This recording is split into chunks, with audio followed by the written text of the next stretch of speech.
Hello guys, कैसे हैं आप। Welcome back to my channel Teeka English classes. मेरे टीका इंग्लिश क्लासेस चैनल में आप सबका स्वागत है। I hope you all are good.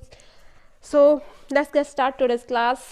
We have explained the poem Wind, the second poem related to 9th class. Beehive book से जो 9th class की poem है Wind, इसका हम explanation कर चुके हैं पहले. आज हम करने वाले हैं इस related long question जो आपके एग्जाम में पूछा जाता है 4 या 5 मार्क्स का. उस रिलेटेड हम आज ये लॉन्ग क्वेश्चन जो है एक्सप्लेन करने वाले हैं. सो let's get start today's class. What is the summary, theme, title और main idea of the poem Wind? जो विंड नामक कविता है, पोएम है, अगर उससे रिलेटेड समरी पूछी जाए या थीम पूछा जाए या फिर टाइटल और मेन आइडिया से रिलेटेड कोई भी क्वेश्चन आए, आपको उन सभी में सिर्फ एक ही आंसर लिखना है और वो आंसर आपका रहने वाला है ये वाला. ओके. इंट्रोडक्शन में आपको 3 से 4 लाइनें लिखनी है, उसके बाद नेक्स्ट पैरे से स्टार्ट करना है. It is very heart touching poem. This poem has been written by Subramanya Bharati. ये जो कविता है दिल को छू देने वाली कविता है और ये जो कविता है ये सुब्रमण्य भारती के द्वारा लिखी गई है. This poem was translated from the Tamil by A.K. Ramanujan और इसको A.K. रामानुजन के द्वारा तमिल से ट्रांसलेटेड किया गया है. This poem is about the wind and it's activity. ये जो कविता है ये किसके बारे में बताती है? जो हवा है, विंड है, उसके बारे में और उसके द्वारा की गई एक्टिविटी के बारे में इसमें वर्णन किया जाता है. In this poem, the poet describes the action of the wind. इस कविता के अंदर कवि विंड जो हवा है उसके एक्शन का, उसकी एक्टिविटी का वर्णन करता है. And the poet says the wind to come softly. जो कवि है वो हवा से कह रहा है कि ए हवा बिल्कुल धीरे धीरे, बिल्कुल सॉफ्ट तरीके से आ. ही सेज, वो कहता है द विंड हवा से, not to break the shutters of the window. ए हवा, तुम जो शटर्स होते हैं विंडो, खिड़कियों के जो शटर्स होते हैं उनको मत तोड़ो. द पोइट सेज, कवि कहता है the wind should not scatter the papers. और उसको ये भी सजेशन दे रहा है कि तुम्हें जो ये पेपर है इनको नहीं बिखेरना चाहिए. It should not throw down the books on the shelf पे रखी हुई जो बुक्स है उनको नीचे मत गिराओ. और उसके बाद कवि कह रहा है in the second stanza the poet tells about the activity of the wind. दूसरे जो स्टैंजा है उसमें इसकी जो बाकी की एक्टिविटी है उसका वर्णन किया गया है बड़े सुंदर तरीके से. The wind is very clever. कहते हैं कि हवा तो जो है बड़ी चतुर है, बड़ी चालाक है. इट मेक्स, कैसे चालाक है भाई? It makes fun of weak persons. ये जो कमजोर व्यक्ति है उसका बड़े सुंदर तरीके से मजाक उड़ा सकती है.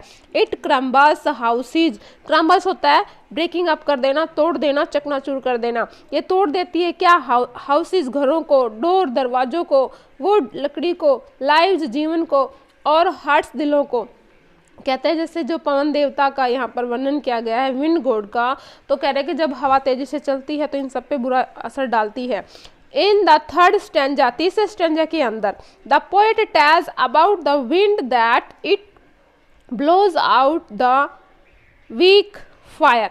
कहते हैं कि जो तीसरे स्टैंजा के अंदर कहते हैं कि जो हवा है वो कमजोर आग को क्या कर देती है? ब्लोज आउट कर देती है, बुझा देती है. अब यहाँ पर बुझाने का मतलब क्या है?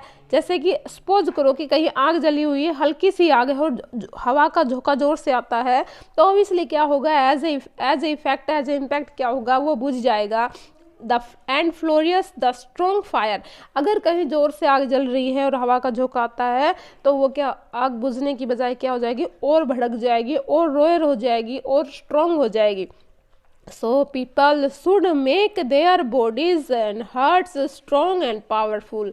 कहता है कि अगर लोगों को एड्रेस करते हुए कवि कह रहा है कि अगर हवा का सामना करना है, अगर हवा को अपना मित्र बनाना है तो उसके लिए हमें क्या करना पड़ेगा? हमें अपने दिलों को, अपने बॉडीज को क्या करना पड़ेगा? स्ट्रॉन्ग करना पड़ेगा और साथ में पावरफुल भी बनाना पड़ेगा. In other words we can say if you are weak the people will kick you. कहते हैं कि अगर तुम कमज़ोर रहोगे तो कोई भी तुम्हें लात मार के चला जाएगा। कहते हैं कि कमज़ोर जो इंसान होता है उसकी कहीं रिस्पेक्ट नहीं की जाती। क्यों नहीं की जाती? क्योंकि हर कोई उस पर पॉजेसिव होना चाहता है, उसे अपने अधिकार में रखना चाहता है और अपने एक कठपुतली की तरह अपनी उंगली पे नचाना चाहता है। So you will have to become bold and brave। अगर इस हवा का सामना करना है, अगर पावरफुल लोगों से लड़ना है, अगर अपने आप को इनके इक्वल खड़े करना है तो तुम्हें क्या करना पड़ेगा लोगों? तुम्हें अपने आप को क्या बनाना पड़ेगा? बोल्ड बनाना पड़ेगा, ब्रेव बनाना पड़ेगा। Then you will find that people will bow in front of you। और जब तुम ऐसा कर लोगे तो तुम क्या पाओगे कि वो लोग तुम्हारे सामने झुक जाएंगे। और जनरली ये देखा भी जाता है जब कोई व्यक्ति पावरफुल हो जाता है तो लोग उसका सम्मान करते हैं, बगैर कहे, बगैर कुछ कहे उसके सामने झुकते हैं। सपोज कर लीजिए कोई कमज़ोर व्यक्ति है, उसको सब इग्नोर करके चलेंगे। कोई पावरफुल व्यक्ति है, ऑटोमेटिकली क्या करेंगे? उसकी तरफ एट्रैक्टिव होंगे, उसकी तरफ आकर्षित होंगे और उसको ज़बरदस्ती सम्मान देने की कोशिश करेंगे। The wind god separates the grain from chaff। कहते हैं जो विंड गॉड की जो एक्टिविटी है वो क्या करता है? जो विंड गॉड है, हवा का जो देवता है, वो सेपरेट्स करता है। सेपरेट्स का मतलब होता है सेपरेट करना। द ग्रेन, अनाज को, फ्रॉम द चैफ। यहाँ पर चैफ का मतलब होता है वेस्टेज मटेरियल जो होता है, जिसको हम भूसा बोलते हैं। It means that it separates the weak from the strong। इसका मतलब होता है जैसे कि जब खेतों में आपने देखा होगा कि जब अनाज पिछोड़ने का कार्य किया जाता है तो उस समय जब हवा चलती है तो अनाज को पिछोड़ते समय भूसे को अनाज से अलग किया जाता है। तो यहाँ पर जो भूसा है, जो वेस्टेज है, वो किसका सिंबल है? वीक का है। और जो ग्रेन है वो किसका सिंबल है? पावरफुल का। सो the chaff is a symbol of weak person and the grain is a symbol of strong person। तो यहाँ पर जो chaff है वो किसका सिंबल है? वीक पर्सन का सिंबल है। और जो ग्रेन है वो किसका सिंबल है? स्ट्रॉन्ग पर्सन का सिंबल है। तो आपको ये पोएम अच्छे से समझ में आ गई होगी। इससे रिलेटेड जो लॉन्ग क्वेश्चन है, कंक्लूजन लिखना ना भूलना। As a conclusion we can say that in this poem the poet describes the activities of the wind in a remarkable manner।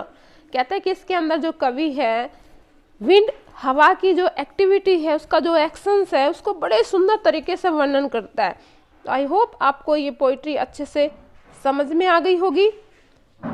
तो ये था हमारा लॉन्ग क्वेश्चन।